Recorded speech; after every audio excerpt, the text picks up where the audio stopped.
we're really pleased to be able to come and talk to you today about the project that we've been undertaking for Elan Links, which is a Heritage Lottery funded project in the Elan Valley. How many of you drive around the Elan Valley, have driven around the Elan Valley? Okay. How many of you been up on the hills? Okay, good. Okay. Makes our lives a bit easier then. Right, we're Trysor. I'm Jenny Hall and Paul Sambrook is there, and we're splitting this tour. So I'm going to do the first part, and then Paul is going to take up and do the themed, period themed talk afterwards.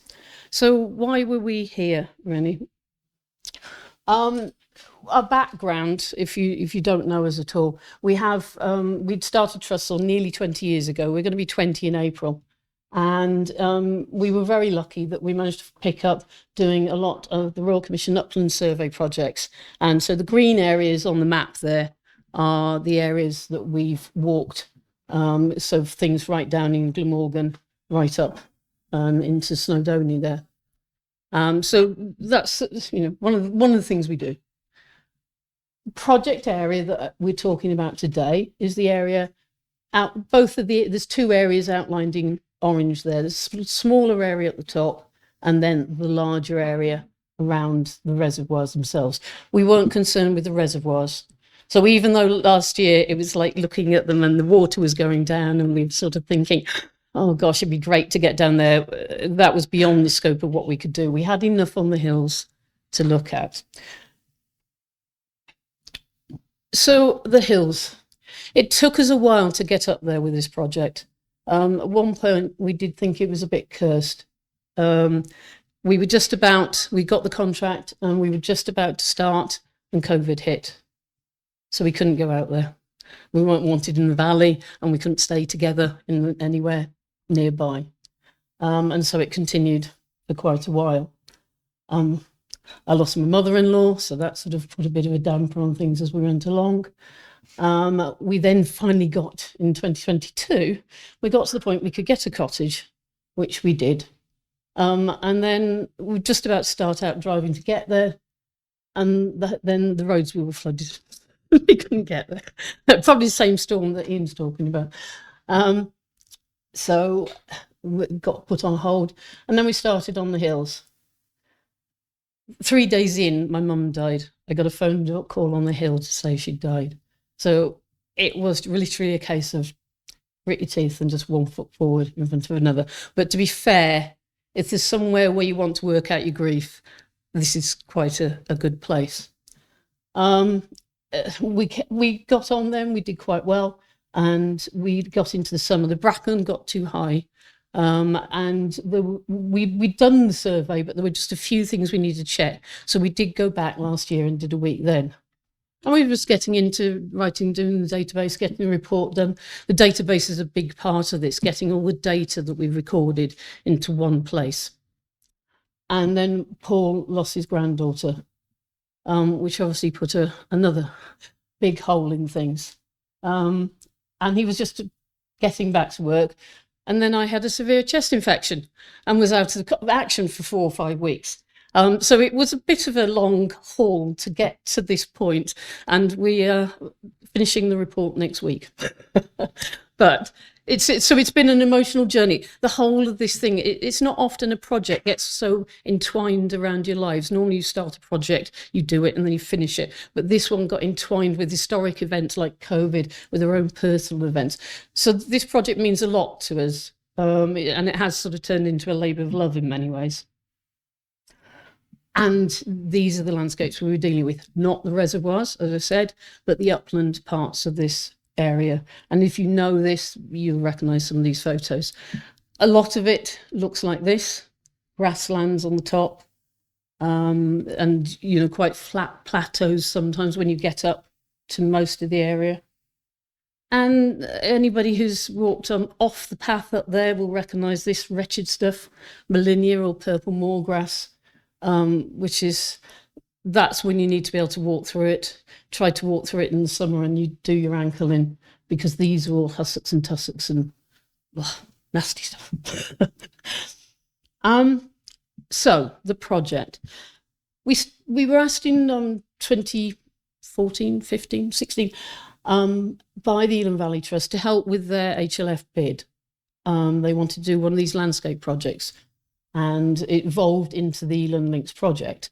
And the boundary for the project was based on this. So all those black dots there define the watershed around the Elan and the Cloudwen valleys. So that's the watershed that the reservoirs take from. And that whole boundary is defined by these things. So each of those black dots on that map is one of those. To be fair, the black dots on here are based on somebody else's recording, but we have ourselves recorded nearly all of these things. You'd think, oh, it's a concrete post, but these things are over 100 years old now. So they're archaeology in their own right, and they define this really important area for the reservoirs. So it's, we look at the architecture of the dams and go, oh gosh, wow, look at that. But these are just important in a way. They're defining where they were capturing the water. And there was disputes and various things going on around that as well. There is one area where a lot of these, on the Kerry digging side, a lot of these are no longer there because of disputes with farmers. So why were we there? Because a lot of this area had been resurveyed, had been surveyed in the past by various projects. Well, as part of what we did for the Elan Links, we were starting to look at, they wanted to know how to manage the land better. In order to manage the land, you have to know where things are. Things like curlews and skylarks and things move around, so they've got one way of looking at them. Archaeology tends to stay put, but they needed to know where it was. So and what problems they were. They didn't know when we were developing the bid what problems there might be for the archaeology. So what we started to do, we had a heritage at risk database, and we started going through all the sites that had been recorded, looking at all the records, making sure things checked out, and looking at what problems there might be. But one of the problems we started to realise was that maybe not all the sites that were recorded were quite where they were meant to be. And obviously there's a big problem, if you're trying to manage a site here, but actually it's recorded over there, how do you do that? How do you do that management? Well, you can't if you don't know, particularly if you're a land manager. We don't expect all land managers to know exactly what archaeology looks like. So as we started going through, we realised that a lot of the records have been recorded 20 years or more previous to that. And there were some definite problems coming in. The first one, and the sort of main one, was the grid reference accuracy. Now, a lot of these surveys have been done when GPS were just coming in, but it wasn't using all the satellites. That meant that GPS readings weren't as accurate as they could have been. There may also have been user error, etc., etc. But sites were not turning up when you could see things on the ground. We were using aerial photographs and anything we had to hand to see where sites were, and they weren't. They weren't where the dot was. The other thing we were noticing was that maybe there was some monument recognition that certainly had changed. We all develop and grow, as like Ian was talking about, using OSL dating as well as radiocarbon dating, and new techniques coming in and changing what we do. The same is true about recognising monuments. We wouldn't be learning and going forward if our understanding didn't start to change and refine. So some of the monument recognition we thought wasn't quite and needed checking out. And then some of the complexes hadn't been fully recorded. It was something like, here is a deserted rural settlement, but the elements within it weren't recorded, which from a management point of view makes it harder, because if you just say, oh, it's one big thing, but don't describe what the thing is, it's hard to go through. So this is the map we came out with from our assessment of the Heritage at Risk database. So the little grey dots are basically sites we had low confidence in. So either the grid reference, mainly the grid reference we thought wasn't right, but maybe the monument wasn't quite what somebody said it was.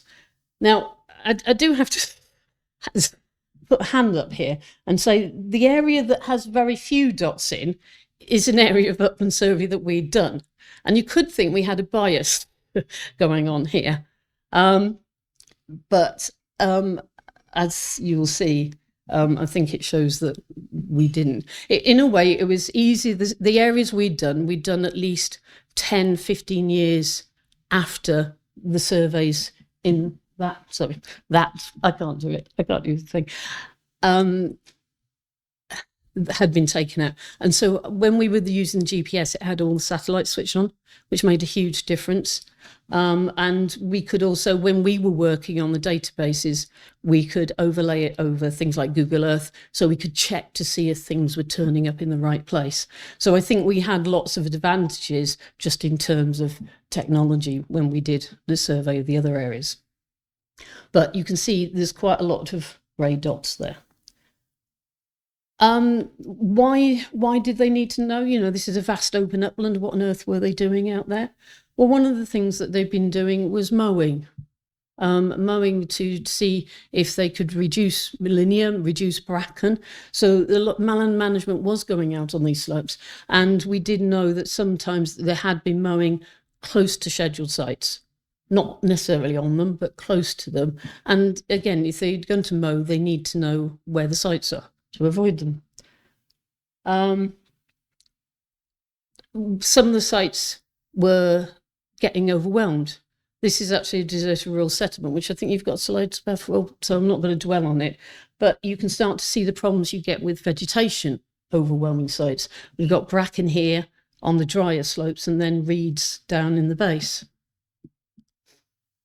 And bracken trees, thank you. I couldn't see the trees.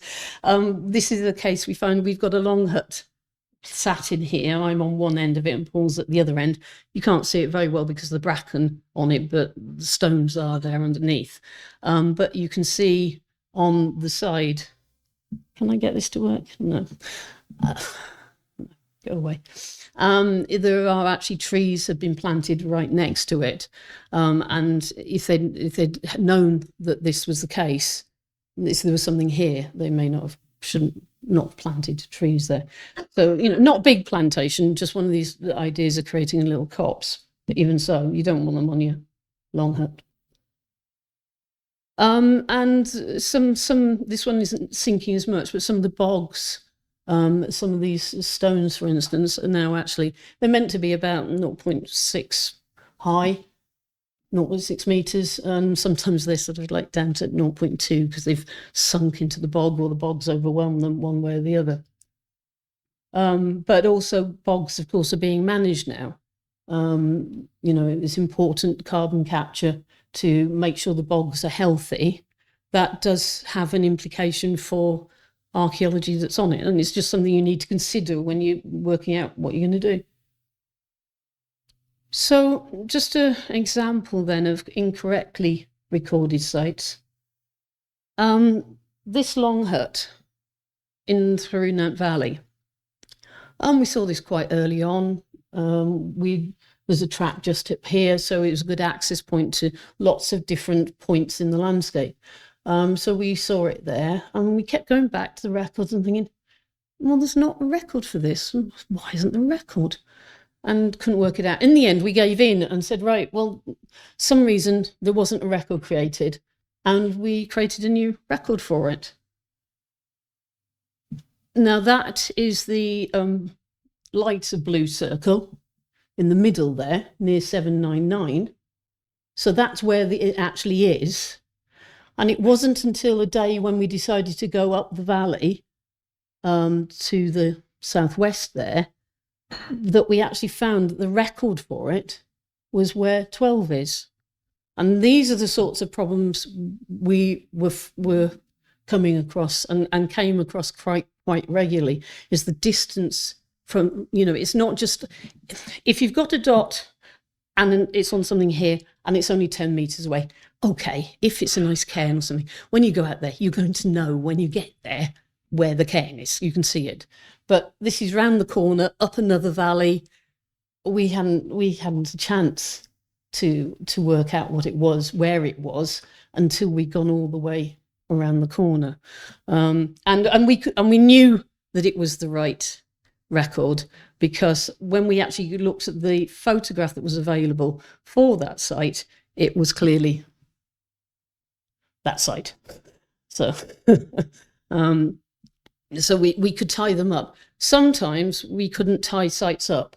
If we couldn't tie sites up, then we had to delete records, or we've put them to one side, because we had no idea what they are.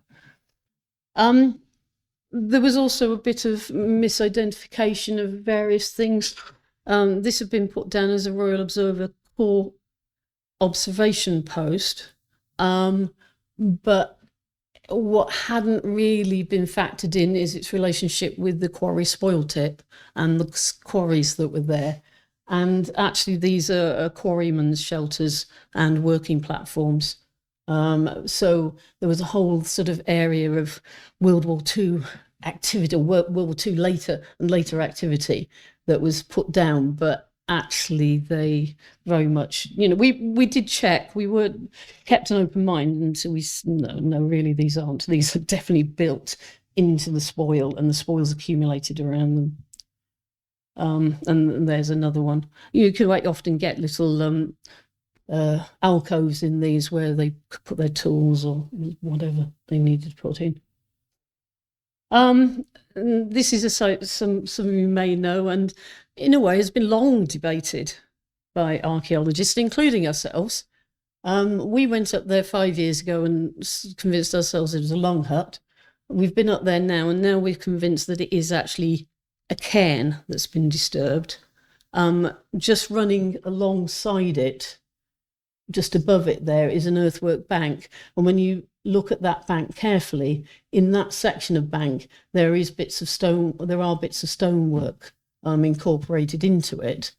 Obviously, that wouldn't necessarily mean it couldn't be a long hut, but the way the stones are arranged, we think it tends now to be more, it's a cairn rather than longer. But it is a long debated site, and people do change their minds, and it's good. It's good to debate and ask questions about things and rethink. Look at it again. Look at it in a different light. If you come across a site on a different day, you get different sunlight. You feel different. Whether it's raining, etc. All sort of play in to what you might feel about something. You might be in a hurry. You might be able to take your time. But so it's always good to be able to review sites on another day in another way and discuss with people. But one of the big things that we found doing the survey was there was a whole range of a sort of site that had been missed, and that was earthwork platforms. We don't know why as such, but possibly just time again. When the surveys were done previously, they weren't necessarily something that people were familiar with and thinking about what they were. Maybe they just dismissed them. They can be hard to see. In bracken, they like to hide themselves, and it takes quite a bit of looking at to get to see them sometimes.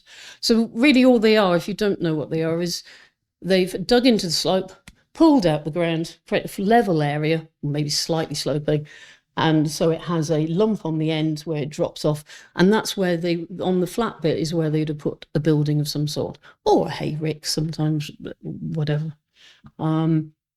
But these could be medieval, they could be post-medieval, they could have been quite early, or they could have continued into quite recent period. And then, so the other thing about detail on complexes, I apologise about nicking this from Archaeological, but it sort of shows some of the things we were sort of dealing with. you've got a dot there that says ignore the Pantoclin banks. That's a whole separate issue that I'm not even going to go into, which arises from our Heritage at Risk database. But that's not for today. But the Pantoclin closure record there. So you see Pantoclin enclosure, and then when you look on the side, its site type is a platform. All right, so is it an enclosure or is it a platform we've got here? Right, okay. Fair enough, we can expand it. So you've got the LiDAR in, don't you? Yeah, okay. So we'll look at it again. But here you actually have 2 enclosures and 3 platforms. But you can also see that record down at the bottom, Pantoclin platform. This is back to the grid reference issue. There isn't a platform there.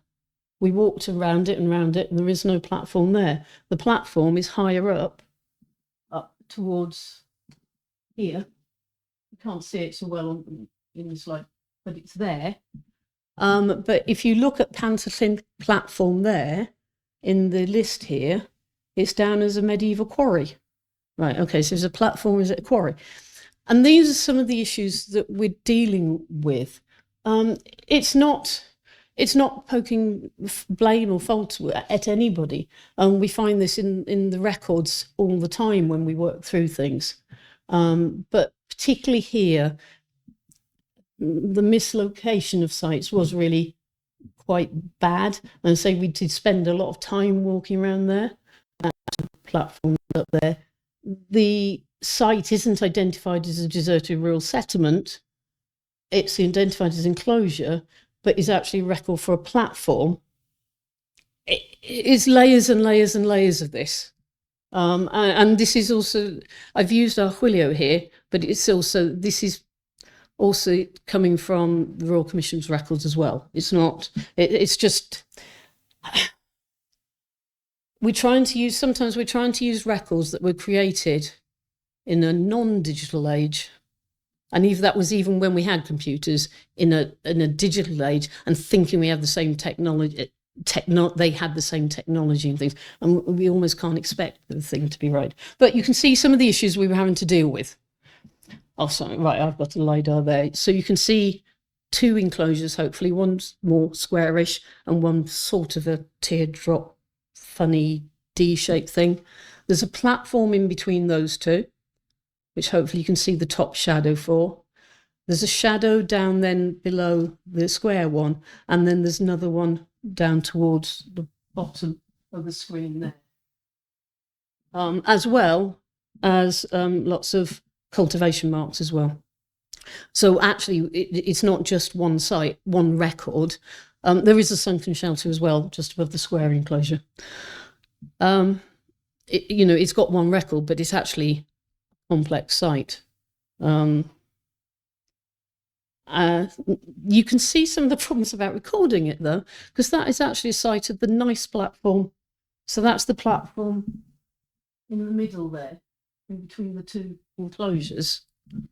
And you can see the problems when you've got vegetation on it and how difficult it is to see. If you're there on the ground, you can see it. We could take you there and you'll be able to see it. You may look at that photo and you may say, you're having us on. And to be fair, I accept that. But I say we could take you there, and the LiDAR helpfully helps us. So all of this has led us to a revised landscape. This is the quarries at Cregan Quay, and you can see lots of spoil tips there. The purple upside down arrows are what was originally recorded before we went out. And then the pink upright triangles are the sites that we've recorded after we've done the survey. So you can see the grid references weren't right really for things. There's a quarry record in there as for the quarrying complex, but they hadn't worked out the different elements of it, because each one is a quarry and a spoil tip, sometimes with some of these quarrymen's shelters in them. So it sort of shows the complexity of what we were dealing with. I'm going to shut up now, and Paul is going to just very quickly. I'd lost the time. What is the time? Okay. I mean, you might need your oxygen mask. We're going to free fall mode now. But no, thank you, Jenny. Yeah, just to pick up where Jenny left off in a way. I'm going to do the archaeology, slideshow bit now. Okay, so you can have some nice photographs. If I don't break this first, but yeah, I want to double down on this message. That this isn't saying, oh, this old work is rubbish. I'm not hand mea culpa. I can take you to records that I did 20, 30 years ago. I think, oh, it's not here, is it? I remember proudly taking Jenny to desert rural settlements up near Pimlim, and I'd recorded for Carol's Desert Rural Settlements project about 10 years previously. Couldn't find it. It was about 500 meters down the valley, because in those days we had a paper map in the rain, and you're just like, I think it's about there, and just putting a dot on a map. It wasn't easy in those days, honestly.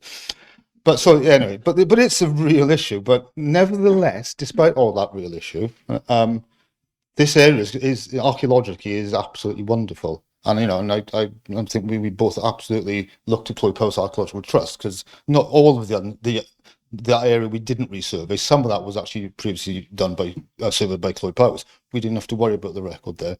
It was done in a slightly later period. It was fine. But a lot of excellent work has been done in the area, despite whatever problems we may want to address. There are other things that are absolutely splendid in this area. I mean, I've got this lovely photograph, which I hope you can see, of the Criggiau Bach stone circle. There's not many upland areas we go into, certainly, that you've got lovely complete stone circles, but I think that's a CPAT original. I think that was certainly heavily involved in everything to do with it. But it is a landscape that is, and Criggiau Bach in particular, and the adjacent land around Grow Hill, are really well known for their Bronze Age archaeology. Okay, I mean, it's fantastic. And I can tell you now there's more of it, but there's much more because the medieval archaeology is there. And as Jane says, I don't know, it's a slightly different position, but it's just not been seen. And I don't know why, but now it's visible. But the standard of the landscape is wonderful, but the way the archaeology sits within that landscape is absolutely it's off this face of the earth. Really, it is one of the best places you can be. But anyone who ever drives around the Elan Valley, if you've got a pair of boots, do get out of the car and safely go for a walk in the hills, because you will not be disappointed. I can't think of anywhere in the world I'd rather be on a sunny day. There are better places to be on a wet day, but on a sunny day, it's pretty good. So I'm not going to specify where these are, but you see, these fabulous monuments sit in the landscape and they overlook these beautiful valley views. But there are issues with even scheduled monuments. But that last cairn was a scheduled monument. Now, this kind of links to some of the things Jenny's been saying, but this is a fine scheduled, it's a ring cairn actually, isn't it? If we could see it, I think we'd see it's a ring cairn, but bracken has completely overtaken it. And, having spent too many years doing upland surveys, I think I started in, whenever it started, 1980s, I don't know, whenever, the impact of climate change is real, okay? Because the vegetation is changing, the bracken is growing higher, okay? The purple moorgrass is getting stronger, the peat bogs are blowing away in the wind. Gorse is getting into land that it never grew in. We've spoken to farmers. My father, farmed here 50 years before me. We never had gorse here. No, I can't keep it down because it's growing up everywhere. I can't keep in control of it. The land is changing around us. So scheduled ancient monuments are going to be damaged. They're going to be lost. I'm old enough I can tell you, I can take you to scheduled cairns that were fine stone cairns when I was a young lad. You can't see them anymore. They've gone. They've been completely subsumed in this thick vegetation. The sheep are coming off. There's far fewer sheep grazing the land. So there's a lot of pressure on the historic landscape, okay? Natural landscape may be enjoying it, but historic landscape, this is the other side of the Clywyd Valley, right opposite Criggiau Bach and Grow Hill, the famous landscapes. Rhos y Glyndyn faces it, and it's got an equally outstanding range of Bronze Age archaeological monuments. But the cairns are disappearing in this sea of purple moorgrass. And this is one of the sites that actually first sparked our interest in looking at some of these issues, because they were planning to mow this, and we could see on aerial photographs that there were cairns there that weren't recorded, that the dots were so far off they wouldn't know they were there. And it's not beyond the wit of man to damage these monuments accidentally by just driving tractors over them. So this is one of the little canary in the coal mine sites actually. But there are sites that CPAT were looking at maybe 15 years ago, 20 years ago, nice stone cairn, and we go and we can't find them. we got, we could see this one. There are 2 or 3 near it. We could poke around in the long grass and click, click, click until you found a stone cairn. So the land is not static; it keeps going. But the thing that Jenny hasn't mentioned is, and this is the difficult bit, and this is why I have gone grey this last year really, is we started out with maybe 700 sites odd, 713 sites in Dibs. We finished up with 1,576. Yeah, so we've more than doubled the amount of the projects. Yeah. So we could not. We went out to look at problems with the location, grid references, checking that stuff. But we've actually doubled the number of archaeological sites recorded because there's a Bronze Age cairn there near the Roman camp at Esgor Cerfedd with a nice nice Birmingham Corporation boundary stone stuck on top. Never been recorded before. Okay, to the west of the Elan and Esgor Brythgwm, this lovely intact cairn. It's just sitting there. No one ever goes that way, apart from idiots like us and the odd shepherd. Again, this fantastic archaeology is still sitting in the landscape unrecorded, and we could, that is unbelievable. Actually, I mean, it is like, but in fairness, that's the nature of archaeology. We always have to accept we're going to miss things. I think we have to be honest with ourselves and not, just tick a box as that's been done. You can always go back and find more. I think it's almost an inexhaustible source of entertainment for the archaeologist. This lovely but slightly wrecked Bronze Age cairn on Bank Trysor, which is from, if you turn the other way, to lovely route towards Rhyder. Vic and his Vic Pardo shows some. David James is on holiday, he's not with us today, but Vic and David, 2 very enthusiastic local, I'll use the archaeologists, I don't know what you call it, antiquarians, I don't know, but they've recorded this, they found this, and they made sure it went into the Chloe Powys HER. And David, we were lucky to have David to take us to show us where it was, because otherwise we might be walking around for ages in that bare landscape. But that cairn is over there, over this little valley at Pantyllyn. The other side, there's another one which we found then, that was our claim to fame, is we found his partner. Again, unrecorded, because some of these in this landscape, if you don't literally stand on something, you can easily just walk by. It's so easy. And even whatever techniques you want to bring to bear, if the sun is in the wrong side of you, or it's misty, or it's wet, or it's too cold, or it's too hot, you're going to struggle if there's too much vegetation. It's a harsh place. But again, the quality of the archaeology. This is the Penwern, is it mine or Penwern? The Rhwnat valleys in the dip below, looking south. These fantastic, glorious landscapes. You get there on a nice sunny evening. Best place in the world to be. But there's lovely examples of fallen standing stones, slabs of stone that people claim are fallen stones. I think we've looked at quite a few. You can see the packing stones where it probably was actually once stood in that hollow full of stones. The Bronze Age actually sort of littered around. I might have missed one there. Yeah, the stone row at Bank Trysor, the stone row on Roscalunnen. Again, that is on a hill which actually faces is the opposite side of the valley from Craigiebach. There must be a relationship. They're indivisible. But then us again out on a snowy day, as you do. It was sunny when we started, honestly. There's another one is the Birmingham Corporation concrete post. But what are those 2 stones? Now, is that a Bronze Age little stone pair, or is it something that a shepherd has put up to mark a boundary? I don't know. Or the Birmingham Corporation mark it out. But there's always something to sort of entertain you in terms of Bronze Age funeral ritual monuments. What you're not so good with is things like Bronze Age settlement, which is, as ever, very hard to find. This site, Craigiebach, which is above the Rhwnat Valley down below, there's this nice stone enclosure, but just down slope from it, there's a nice hut circle, which is a very rare thing in this landscape. So we don't know if it's Bronze Age or if it's Iron Age or it's whatever age. There's no archaeological excavation if you're undertaking a site like this. There's a presumption it may well be prehistoric. It doesn't fit it's the model of any other period, but that's a rare find. But we did add, in our travels, managed to add another one, which was on Grow Hill, actually. So it's back near Craigiebach and that wonderful landscape. It's got an entrance where the ranging rod is, but it is actually, and I think David and Vic have been up to look at it and agree with us, it's not a ring cairn, it is probably a hut circle. And we would take a leap and think it's probably prehistoric. And it's very close to that stone circle and all the other amazing Bronze Age archaeology is. Oh, but then you see, back to my thing about you can walk past things, right? In the middle of when we were doing our database, this LiDAR became available online and sort of distracted us a bit. But we'd been looking at a long hut, see up there, and we got photographs, and we'd done that side of the valley on a dark, sort of cold day, and we were happy with that. We did this side on a bright, sunny day. We were looking for dots in this area, so we were quite distracted by those. Only when the LiDAR came out, we saw that and that. See those two circular hollows?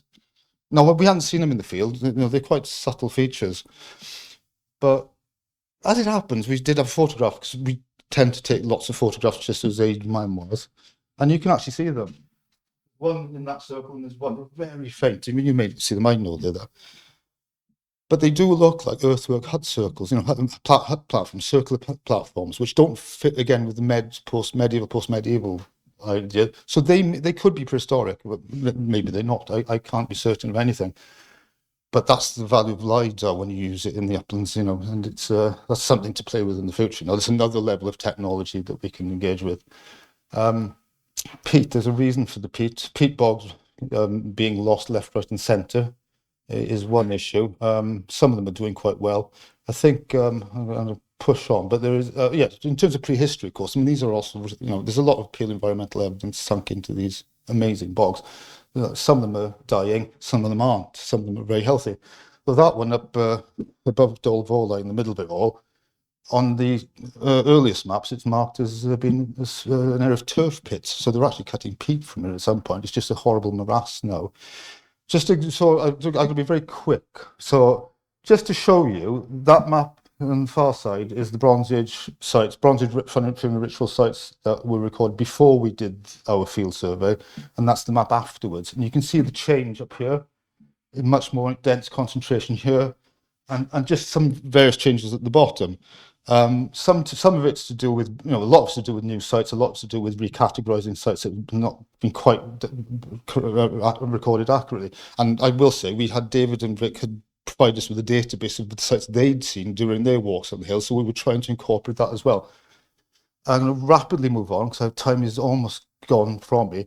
I'll skip Rome, because there is a Roman hill marching camp on Escoperva. It's quite famous and scheduled. We got very excited about a bank that you can't see in that photograph and thought there could be something. It's just next to Escoperva. There's a bank, crosses here, goes to Jenny, takes a nice turn and runs all the way down the hill. But then the peat cutters have taken the rest of the landscape away. So we briefly thought maybe there's another marching camp here, but LiDAR doesn't help us. We've sort of put that on the shelf for the minute. I'm going forward from prehistory into really the med, post-med. Nant, Greece, which is just up from the Graikoch, west of the Graikoch Dam. This amazing series of hut platforms in the valley that have never been recorded before, medieval hut platforms. In the bracken on the other side, we did actually look. We suspected there were more. We couldn't find them. We couldn't see them, and we gave up. LiDAR's come out. So the one at that photograph is that. Two more there. There are actually three in the bracken that you can see very clearly on the LiDAR. We couldn't find in the bracken. So that's a medieval upland settlement, and it's really important. No, don't forget the background of this landscape. It's a monastic range of Strata Florida. So we know there was monastic, medieval sort of pastoral farming going on in these hills. So we're starting to see the archaeology that I feel. Pantallyn, so you've got Carmencoch Reservoir over in the corner there. This is just above the famous Barneswalls and Antcrow Dam, which is down in the trees. Jenny standing on a platform. There's a bigger platform below. There's Jenny standing on the bigger platform. It's a pretty huge one, actually. Again, people were walking past this doing field surveys for years. But it's in the bracken. We've not seen them. Right next to the main road. You see how low the water was that summer? That's the Penigari, Craigoch Dam, I can't remember. They're all the same. But Jenny's on next to the roadside, which is an early 20th century feature, but she's standing on a nice platform just at the roadside near Hiran Farm. Never noticed. We've been driving past it for years. One that David and Vic actually found a few weeks before us, I think, or a few months before us, and then we stumbled upon this beautiful enclosure. There's the Wye Valley in the distance. This is, prime time for us as field archaeologists. Winter, low sun, bang, you can see everything. But we had, a three-sided enclosure. Where's the house? we couldn't see it until the sun came down a bit more, and we could see the outline of the house closed off to the fourth side of the enclosure, and you can see the cultivation in the background as well. This landscape's coming to life in a way it never did before. Exactly the same scenario. The other side of the same hill, three-sided enclosure. There's a house closing the fourth side. So this is the thing they do on that particular hill. It seems I haven't seen them anywhere else like that. But you get little long huts, shepherding cottages, I suppose you call them, dotted over the hills. This is one at the head of a very evocative name, Cwmr Hafod, which those two circle hut platforms would just be on the side there. This is the one we've gone to see. Gives you an example of the problems we're having. This wasn't recorded. It's at the top of the map where the extreme goes off. The dot is possibly that one down there. We don't know, but we spent a lot of time going up and down. And that was a classic example of a mislocated record causing a lot of problems for us in the field in terms of time and so forth. Now, medieval and post-medieval long huts, long houses and platforms before we surveyed and after, you can see it's filled in quite a lot. And the red being the platforms, you can see there's a lot more of those now. So, it would have been sparsely populated in medieval times, but still it would have been populated. In the 2 minutes I got left, and I go very quickly, there are farms and cottages. We didn't do them, okay, because we were not doing building surveys. But there are, Archaeological, the first one's the 15th century. Right, well, 15th century, okay? I did say to get your oxygen mask ready. It's got 15th century fabric still in it, okay? So there's farming. We did find a platform in the field next to it that's much older. The Birmingham Corporation built these cottages for their employees. Some of them are still occupied, some of them aren't. They weren't necessarily well built, but that's nice. There are ruined, like the Lleiest sites, the shepherding cottages of the 17th, 18th century with the little sort of garden plots with them. Lovely sites. Again, fantastic archaeology. It's Pantallyn Cottage. Rider in the distance for the trees you can just about make out. Just a random cottage above the Dolfo, Pantacerden, above the Dolfo cottage. But what views, there's no history of it, but it's just fabulous. Bracken, though. Bracken restricts your access and your understanding. But we didn't, on the whole, we didn't go into farms and occupied properties because that wasn't the role of this project. And we do think that the trust themselves need to do a building survey of the tenanted farms they've got. There's quite a lot of interesting buildings out there still. Industries, I'm going to fly through. The Rhywnath Valley, 3 lovely lead mines. The Nimstad, the D1, but very much you got this industrial heritage. The miners' track that goes up the valley to the top mine to Nantagaro. So the top mine, you can still follow it. Fabulous walk. That's the Nantagaro mine. There's the magazine building of the Nantagaro mine. Again, quality of the archaeology, the quality of the landscapes. It's wow. There's the view. Nantagaro. We think this area's been hushed because nothing grows on it. There's just this bare rock below the mine, as if the whole thing's been hushed in the past.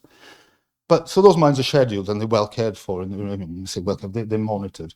But what's not monitored is all around them is the activity that these miners were engaged in, trying to find more ore to mine. Yeah, and Jenny's standing on a very nice sort of probably 19th century prospecting trench, and there are lots of them.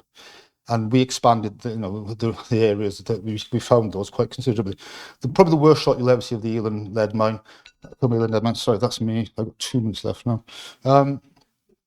But just the hill above it, where you can see it, it shows lots of little pits all over the mountain around it. They've been digging everywhere trying to find more ore to mine, okay? There's a whole project to do there. Just to the north of Cwmr mine, there's this series of earthworks and spoil tips. There's clearly another mine here that's never been recorded before, or a mining site, and the LiDAR shows these long linear cuts across the landscape to a tip down there, which is recorded as a platform, but it's a tip, which has been tipped over the boundaries of the fields. The quarry where they got the stone from the Claren Dam, the quarry where they got slate for the houses of the area, the Claren Dam itself, popular, but nobody's ever recorded this gully, this concrete thing down the side of the dam, where the cranes used to roll to carry loads up. I know, I'm going. The water industry, we stayed away from railways on the whole, but the railways are there, some fine railway bridges, they're still there, okay, unappreciated, unloved, unrecorded. I'm getting to the end, but we've got Pennegarreg Dam. Everyone knows about Elan Village, Workers' Village. Look behind here. there's the first photograph you'll see of Pennegarrig Workers' Village. There were 3 villages in the valley, and the kids from Pennegarrig and Gregor used to catch the train to school in Elan village. There's another story there. So I'd just say, LiDAR again. It's still there. See the platforms there where the barracks were? We haven't been to those. I'm assuming we spotted them on LiDAR. So there you go. There's the different industrial sites before and after the map is filled up. I am now finishing with military sites. This is important I have time to do this because of the date, okay? It's the 11th of the 11th, and I think this is appropriate. A small number of military sites were known before. There's a few more afterwards, okay? Some, the blue ones have gone. They were the ROC observation posts that were actually quarrymen shelters. Everyone knows, or everyone should know, but Barnes Wallis experiment with the bouncing bomb at Nantigrove Dam. Still there. You can visit it. Wonderful. Very interesting piece of history. Rosa Glen, in the opposite side of the valley, is dotted with these little holes that nobody's ever understood. But they are Second World War trenches, the firing positions, the foxholes and seagull trenches and so forth. So there's a whole landscape. And what they were doing, training maybe, I don't know. But their fieldworks, their Second World War fieldworks. Top end, this is where I do close, the top end of the valley, around Penrhyn, we know the Royal Artillery held the rioters' summer camps every summer and brought their artillery to shoot from Penrhyn over to Esgyrshul on the other side of the Elan, where it looks like the Somme. It's just the mountains full of shrapnel and holes. We can see now where those guns were placed. The gun emplacements still there in earthwork. And we do know that on the day before the First World War was declared, this particular gun, known as a large howitzer, was being experimented on. It's called the Mother. It's still in the museum, still survives. It passed its test with flying colours the day before the war started, and it went from Penrhyn to Ryder railway station on a train straight to the Western Front. So there's a real tangible connection between those sites and the First World War. And at that point, I will actually stop talking about it.